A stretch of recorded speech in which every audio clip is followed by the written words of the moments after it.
একজন স্ত্রী তার স্বামীকে বলে, ওগো স্বামী, তোমারে আমি অনেক ভালোবাসি।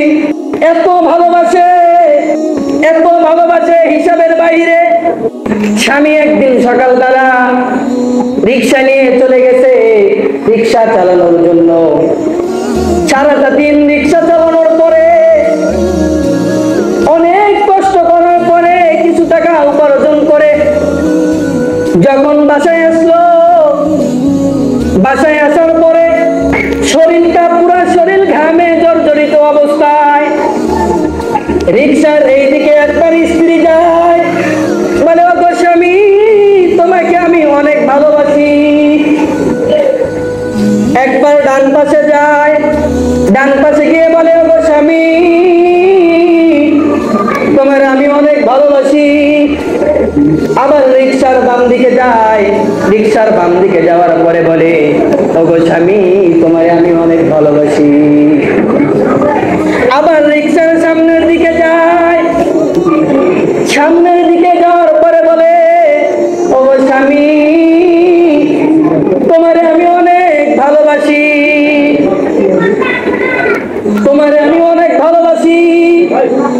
আবার যখন রিক্সা থেকে নামে, নামার পরে বলে, ওগো স্বামী, তোমারে আমি অনেক ভালোবাসি। দেখেন রিক্সা নিয়ে আসছে, সেই সময় বলে, ওগো স্বামী, তোমারে আমি অনেক ভালোবাসি। আবার যখন রিক্সা থেকে নামছে, নামার পরে বলে, তোমারে আমি অনেক ভালোবাসি। আবার রিক্সা থেকে নামার পরে যখন ঘরে যায়, ঘরে যাওয়ার পরে বলে, ওগো স্বামী, তোমারে আমি অনেক ভালোবাসি। রিক্সা নিয়ে এসছে সারাটা দিন। রিক্সা চালানো কত কষ্টের বিষয়, এইটা কিন্তু আপনি রিক্সা চালকের দিকে ভালোভাবে লক্ষ্য না করলে এই বিষয়টা আপনার কাছে অনুভব হবে না। একটু ভালো করে লক্ষ্য করবে। সারাটা দিন রিক্সা চালানোর পরে যখন স্বামী রিক্সা নিয়ে বাসায় আসলো, আসার পরে রিক্সা থেকে নামলো, রিক্সার চারিদিকে শুধু কিসের আওয়াজ চলছে? ভালোবাসার আওয়াজ। রিক্সার চারিদিকে কিসের আওয়াজ চলছে? সব জায়গায় কিন্তু স্লোগান দিল বসা পর্যন্ত, তোমারে আমি অনেক ভালোবাসি। সারাটা দিন রিক্সা চালানোর পরে পুরা শরীর ঘামে জর্জরিত অবস্থায় যখন খাটের উপরে বসলো, ঠিক ওই সময় স্বামীকে কি করা উচিত ছিল? একটু টাকা দিয়ে বাতাস দেওয়া উচিত ছিল, ঠিক না? বা এক গ্লাস পানি নিয়ে আসা উচিত ছিল।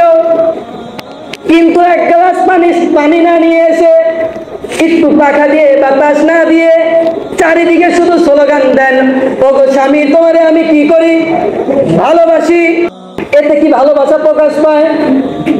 ভালোবাসা প্রকাশ তো তখনই পায় যখন আপনি আপনার ভালোবাসা ব্যক্তির সকল কাজকে আপনি ভালোবাসবেন, তখনই আপনার মধ্যে ভালোবাসা প্রকাশ পাবে।